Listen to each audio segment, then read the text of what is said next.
20대, 30대 아직 자립이 완성되지 않은 사람들이 집에서 자기 개나 고양이를 키우는 것을 반대합니다. 이유는 뭐냐면 지금 현대 사회에서 고양이와 개는 가족이에요. 그러니까 20대, 30대는 자기가 자립이 안 되는데 아직 딸린 애가 있는 거나 똑같아요. 그래서 이런 친구들은 개나 고양이 때문에 자기 인생을 망칠 수도 있어요. 자기의 커리어를 망치고 자기 인생을 거기를 돌보는 데 쓰거나 개나 고양이 중심으로 움직이기 때문에 삶의 방식이 달라질 수 있어요. 이런 분들은 독립을 이루기에 딸린 식구가 있는 사람들과 똑같아요. 개 함부로 키우면 안 돼요. 그러니까 이게 나쁜 건 아닌데 이것 때문에 여러분의 인생 전체를 한 마리 개 때문에 인생을 망칠 수도 있어요. 남자들은 30이 넘고 여자도 30이 넘으면 그때는 자기 주관이 생기고 자기 삶의 가치를 자기가 직접 실현해야 될 나이로 봐요. 거기서부터는 진짜 어른이야. 이제 더 이상 애라고 할 수 없어요. 요새는 20대는 조금 봐줄 수 있죠. 물론 법적으로는 18살부터 어른이라고 볼 수는 있는데 사회에서 한 구성원의 역할을 하려면 30은 돼야 된단 말이에요. 그러니까 예수나 부처도 30살에 집 나간 거예요. 30살의 젊은이들이라면 30살이 넘었다면 자기가 원하는 사람들과 살기를 바랍니다. 더 이상 세상의 눈치를 보지 말고 자기가 좋아하는 사람, 자기가 정말 챙겨야 되는 사람 중심으로 자기 삶을 바꿔야 돼요. 30이 넘었으면 자기 길을 빼는 사람들과 함께 하지 마세요. 괜찮아요. 해볼만 하고 살아볼만 해요. 그리고 그것이 자기가 정말 사랑하는 사람을 지킬 수 있는 방법이기도 해요. 그러니까 30대는 더 이상 눈치 보지 않는 삶은 살아도 된다. 저보다 연배가 한 5살, 6살쯤 많은 한 선배분이 한 분 계셨는데 그 당시에 나이가 거의 40 중반 넘어가는 상태였었는데 그 나이가 됐는데도 불구하고 자기 어머니한테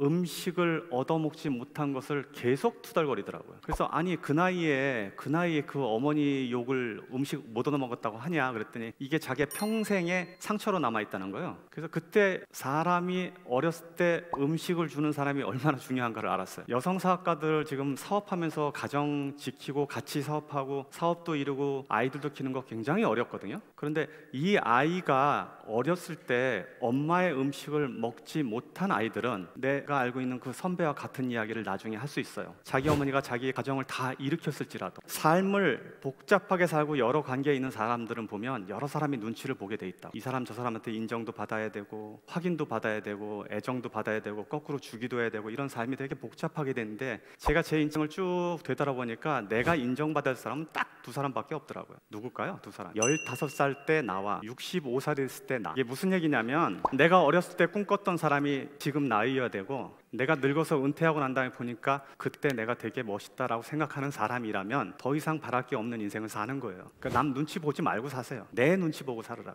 15살과 여러분이 은퇴할 나이 65세 때 내가 꽤 괜찮은 사람이다 했으면 아무 눈치 안 봐도 돼. 딱 두 사람만 눈치만 보세요. 내가 생각하니까 내 청년 시절에 그렸던 사람이 나였구나. 보다 보니까 그때 그게 지금 늙어서 보니까 후회 없었구나. 그러면 충분해. 두 사람한테 인정받기가 너무 어려워요 사실. 그래서 그 두 사람 눈치를 보기 위해서 다른 사람 눈치를 보면 안 돼. 나는 현실적으로 여기가 천국이라고 믿는 사람 중에 하나예요. 지금 우리는 이미 천국에 와 있는데 이걸 천국으로 만들지 지옥으로 만들지는 우리 결정이에요. 근데 현실 세계에서 하나하나 개개인한테 아주 강한 영향력을 실질적으로 주는 사람은 그 회사의 사장이단 말이에요. 사장이 좋은 사장이 많이 나타나고 좋은 사장 아래 가서 일을 하는 사람들이 모여있는 곳은 실제로는 그것이 천국일 가능성이 더 많아요. 저는 여기가 현실 세계가 천국이라고 믿는 사람이고 현실 세계를 천국으로 믿다가 가는 사람이라고 믿습니다. 그래서 나는 이 사장들이 현재 천국을 만드는 사람, 천국을 만드는 사람으로 바꾸고 싶은 욕망이 항상 있어요. 좋은 사장을 만들어 보려고 하는 것들. 그래서 제가 사장들을 가르치는 거예요. 영향력 있는 사람 혹은 내가 무언가를 바꾸려 하는 사람들은 두 가지가 꼭 있어야 돼요. 그게 자산이나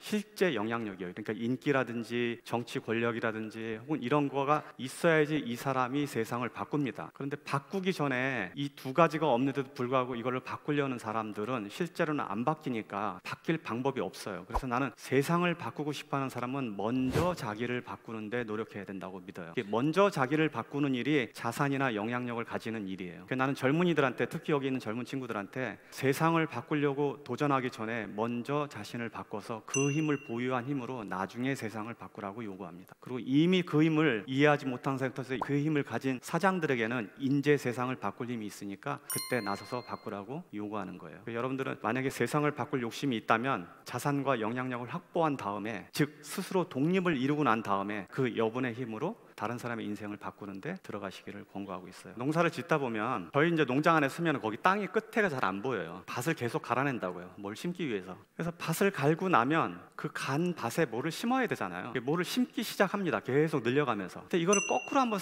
여러분의 생각으로 이걸 한번 해보자고요. 여러분들은 여러분들 머릿속에 있는 어떤 관점, 생각들이 자기가 직접 만든 게 혹시 있어요?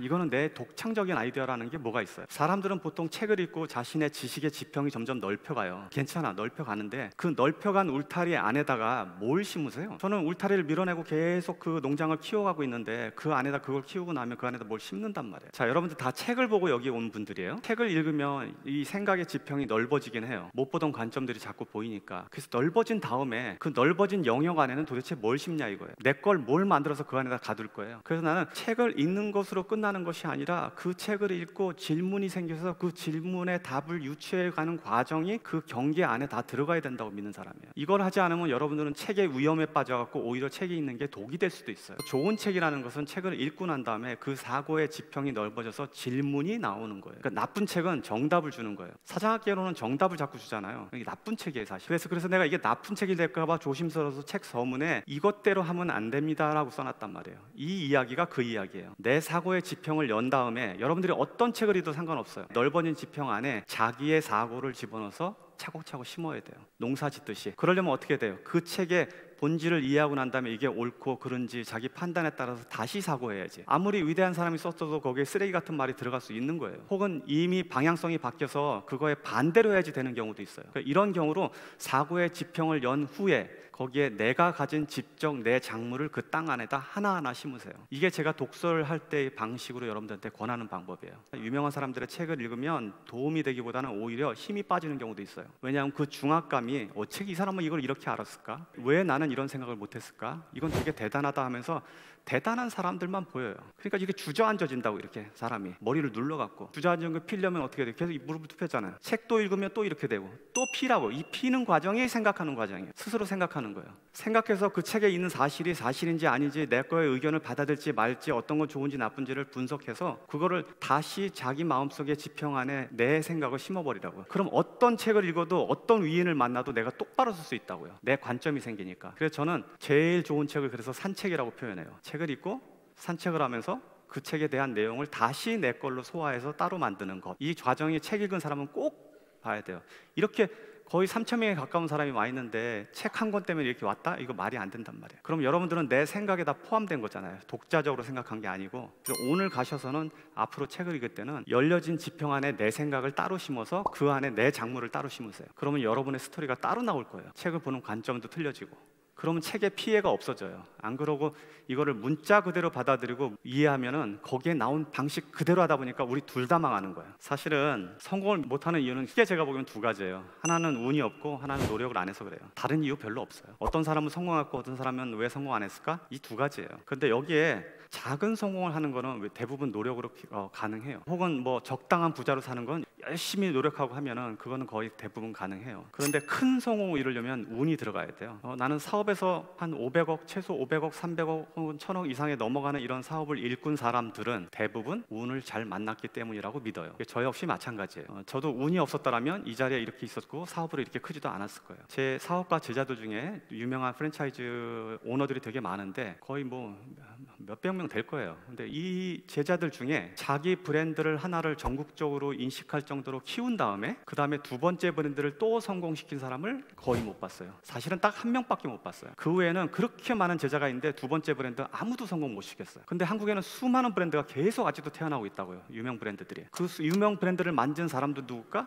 다시 처음 해보는 사람들이에요. 그 시대의 운에 닿은 사람들. 그러니까 나는 노력이나 재능으로 이게 안 된다는 걸 알아요. 어느 정도 위에서는. 그래서 제가 성공한 사람들은 그래서 항상 겸손해야 된다고 믿는 거죠. 반대로 성공한 사람들이 이걸 자기의 실력이나 자기의 노력이라고 생각한다면 다시 망하고도 언제든지 다시 성공할 수 있다고 그 공식을 여러분들한테 제시하고 다른 사람들 모두 다 그것 따라서 성공할 수 있어야 돼요. 현실은 그렇지 않아요. 그러니까 그 얘기는 결국 운이란이 맞다는 얘기예요. 이렇게 사업에서 운이 없으면 대형 사업은 크지 못합니다. 시대의 운에 닿으면 여러분은 대형 사업가로 크거나 크게 성장할 거예요. 그래서 이거를 거꾸로 이야기하면 여러분들이 아직 작은 사업가이거나 혹은 아직 성공하지 못한 사람일지라도 내가 아직 운을 만나지 못할 뿐이지 운을 만나서 크게 된 성장한 어떤 사람들을 그것 자체로 존경할 필요는 없어요. 아직 내가 운이 안 닿았을 뿐이니까. 그래서 여러분의 인격과 사업이 큰 거와는 별개의 문제예요. 운은 우리가 결정할 수 있는 게 아니니까. 여러분이 보기엔 제가 막 되게 큰 성공한 사람 같죠? 그렇지만 실제로는 사업의 영역에서 내가 들어가 보면 다른 사람보다 딱 한 발 밀집한 것뿐이에요. 되게 멀리 간 것도 아니고 되게 똑똑한 것도 아니고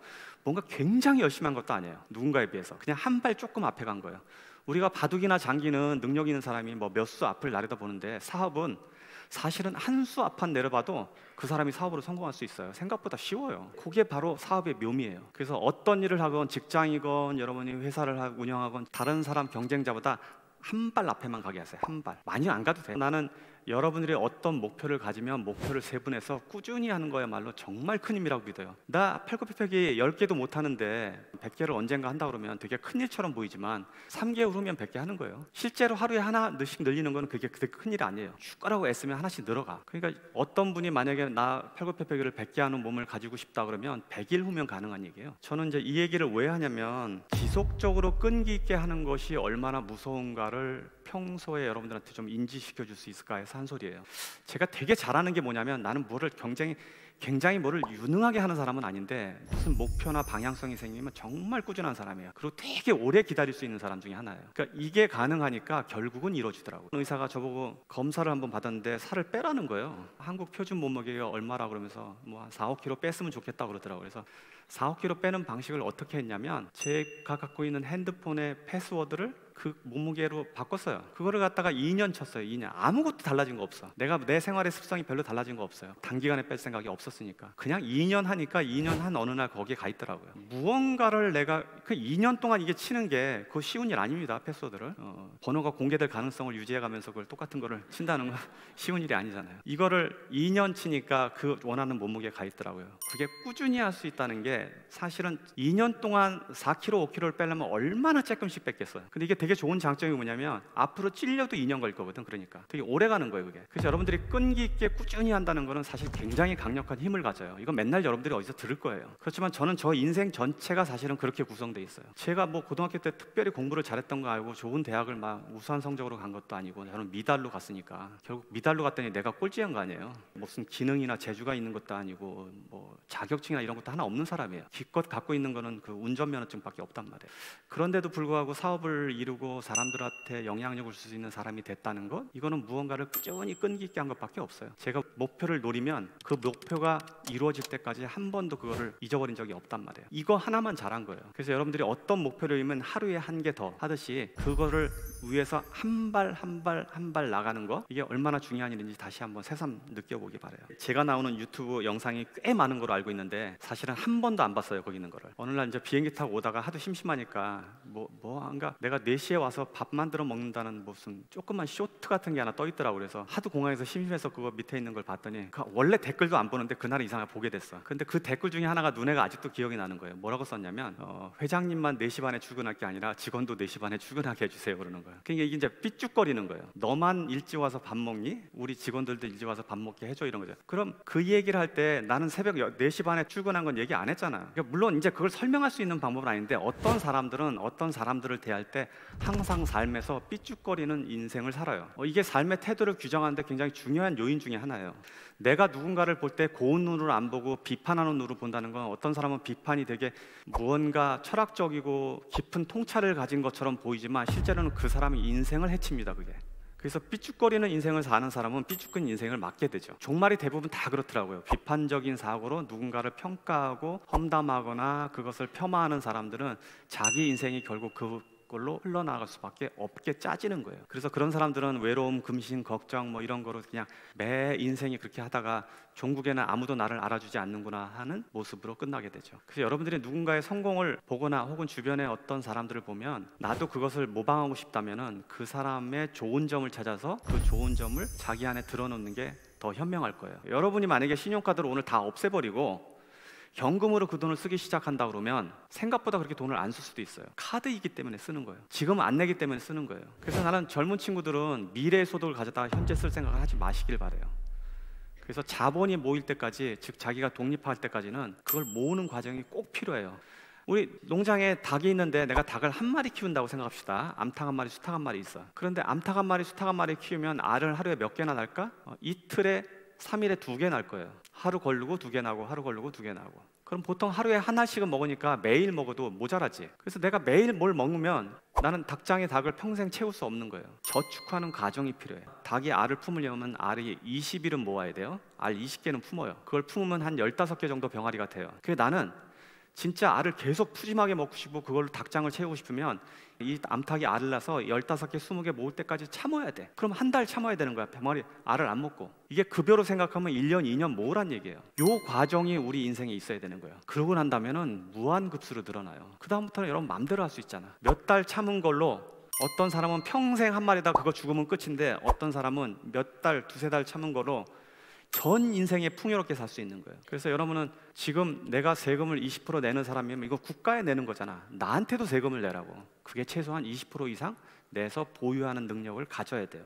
사업을 하시는 분도 마찬가지입니다. 사업해서 투자해서 투자하는 돈이 내 사업에서 키워서 벌은 돈을 내 회사에 투자하는 게 돈을 지금 더 버니까 저축 안 하고 세이빙 안 하고 계속 투자한다고요. 그래서 내가 20% 세금 내고 20% 저축하면 나는 못 사는데요 하는 사람은 절대 돈을 쓰면 안 돼요. 그렇지 않으면 가난의 길을 벗어날 방법은 없어요. 이거는 지금 급여 생활을 하시는 분이나 사업을 하시는 분도 다 똑같은 이야기예요. 나이가 들어서 저를 선생님이라고 모시는 사람도 많아지고 심지어는 저희 아버지도 저를 어려워하는 상황이, 왜냐면 노인네들 그러잖아요. 이제 부양을 내가 책임지고 있으니까. 내가 뭐 무서운 사람이 아니라. 그러니까 어른들도 어려워하잖아요. 즉 이 이야기는 뭐냐면 나를 혼낼 사람이 세상에 하나도 없더라고요. 이게 어느 날 앉아서 생각해보니까 되게 슬픈 거예요. 이게 이 세상에 내가 잘못하면 나를 혼낼 사람이 아무도 없다고? 이건 되게 좋은 점이 아니라 슬픈 점이더라고요. 그래서 나는 여러분의 인생에 정말 좋은 나를 혼낼 수 있는 사람 한 사람은 남겨두라고 권유합니다. 그것이 선생이건 혹은 친구이건 혹은 뭐 아내이건 배우자이건 상관없이 한 명은 남겨두세요. 내가 지나고 보니까 그게 제일 안타까워요. 지금 이제 다 놓쳐버렸어요. 그러니까 여러분은 여러분의 인생에서 꼭 한 사람은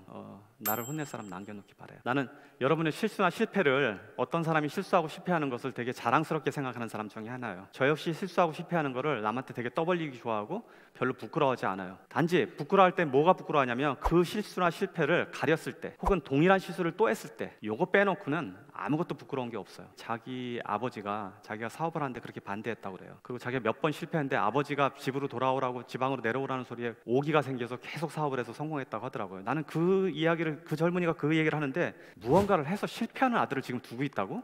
이건 대단한 자랑이에요. 한번 제가 사업을 여러 번 실패하니까 우리 가족 중에 한 친구가, 한 사람이 형님 저는 한 번도 실패 안 했는데요, 돌려서 욕하더라고요. 내가 대고 그랬어요. 한 번도 실패 안 했지. 당연히 한 번도 시도해 본 적이 없으니까. 시도해보지 못한 사람이 시도해보고 실패한 사람한테 자랑이라고 이야기한다는 것은 어불성설이에요.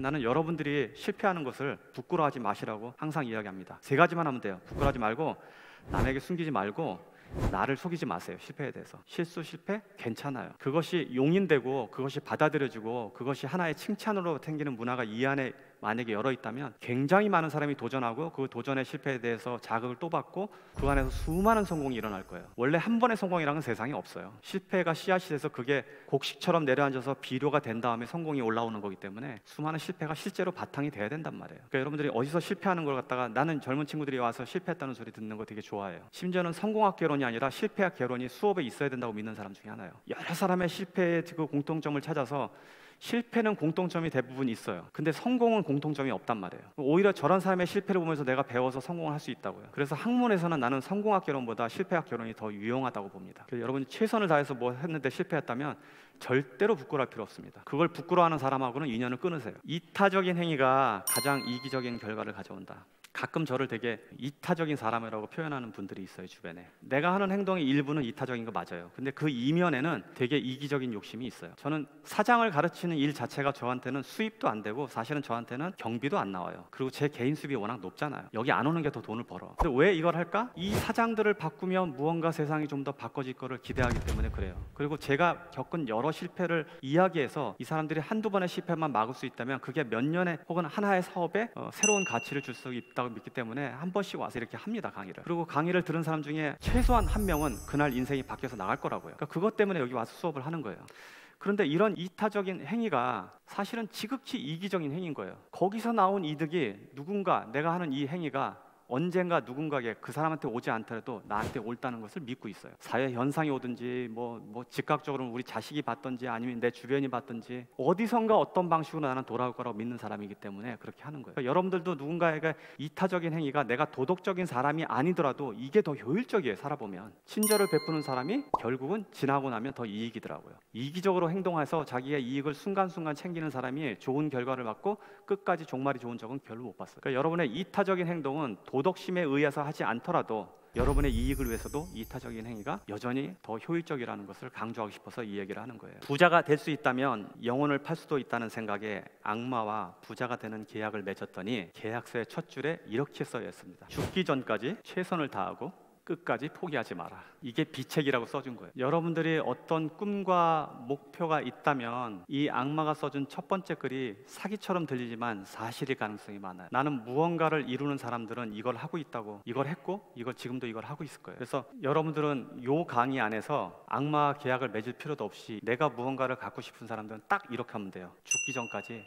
끝까지 포기하지 말라. 요거면 다예요. 실제로 수많은 사람들이 자기의 욕망과 목표를 위해서 이렇게 행동을 합니다. 그런데 우리는 어디까지 가보다가 대충 해보다가 그만두는 경우가 되게 많아요. 이 사업가들을 만나면 제일 먼저 내가 하는 게 뭐냐면, 숙제로 내주는 게 뭐냐면 자기 자랑을 해보라고 한다고요. 어떻게 해서 이 인생까지 지금까지 왔는지를 쭉 자기 자랑을 하게 해요. 그러면 그 안에 이 사람들 각자가 얼마나 다양한 인생을 얼마나 다양한 방식으로 헤쳐나간지 거기 다 보여요. 사실은 자랑을 듣고 있지만 눈물 나는 이야기가 수도 없이 많아요. 한 사람 한 사람이 이 일을 다 겪고 이 자리에 왔다고? 정말 대단한 사람들이 많다고요. 신이 우리를 돕는 방식을 가만히 들여다보면 이렇습니다. 여러분이 만약에 신한테 성공하게 해주세요 라고 기도했다면 신이 여러분들을 성공한 어느 자리에 올리는 게 아니에요. 성공할 수 있는 기회를 줘요. 여러분이 뭐 사랑을 한 사람을 보내주세요 그러면 어떤 사람이 나타나서 갑자기 오늘부터 사랑해서 막 눈에서 하트가 나오는 게 아니라 그런 사람을 주변에다가 만날 기회를 준다고요. 주변에 여러분 중에 그렇게 사랑할 사람이 있는 거예요. 근데 뭐 행복하게 해달라고 그러면 그 행복이 어느 날 쑥 나타나는 게 아니라 행복할 수 있는 바탕을 만들어 놓고 그 조건 안에 그 사람을 들어가게 하겠죠. 그래서 행복할지 않을지를 자기가 결정하게 만든다고요. 원래 신이 이런 방식으로 해요. 왜 신은 모든 걸 다 할 수 있다고 그러는데 돈 버는 건 못할까? 돈 버는 것만 못하더라고.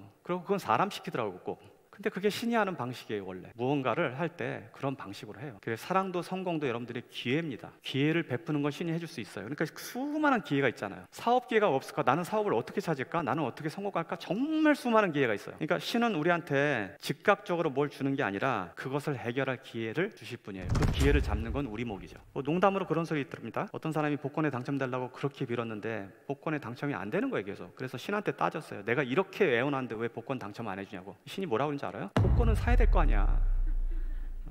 우리는 복권도 안 사고 지금 달라고 그런다니까요. 저는 요새 젊은 친구들한테 굉장히 많이 배웁니다. 나이 든 선배들보다 젊은 사람들이 더 선생이 많다는 걸 알아요. 진짜 이거는 예전에 우리가 농경사대 이야기예요. 농경시대는 노인의 정보가 우리한테 즉각적인 삶의 가치를 줬으니까 이 말이 가능했는데 요새는 젊은 친구들이 더 잘해요. 제가 나이 연배 좀 있는 선배나 친구들 만나보면 이야기 화제가 두 개밖에 없어요. 하나는 신경통이고 하나는 골프 얘기예요. 저는 둘 다 관심이 없어요. 근데 젊은 친구들을 만나보면 정말 다양한 이야기를 합니다. 그래서 저는 여기에서 좀 연배가 있는 사람들은 젊은 친구들하고 친구하세요. 나이 든 사람하고 해봤자 맨날 신경통 얘기만 하게 돼. 그래서 젊은 친구들을 친구로 두는데 연배가 50쯤 넘으면 내가 딱 주의하라는 거 있어요. 젊은 친구들하고 동기 맺어서 같이 자리에 참석하고 놀려면 지갑은 열고 입은 닫으라고. 반대로 하면 안 돼요. 그럼 젊은 친구들이 다 떠나가요. 아무것도 배울 수가 없어요. 그럼 거기 가서 신경통 약만 정보만 얻어와야 돼. 동기 친구들하고. 나이 드신 분들도 이제 젊은 친구들하고 젊은 사람들을 리더로 받아들이고 젊은 사람이 우리를 이끌 수 있다는 거를 이해하시고 그 세계 안으로 들어가야 돼요. 특히 여성들도 이제는 남자 위에 서서 충분히 능력을 발휘하고 그 위치에 있는 사람들이 많아요. 그래서 남자들도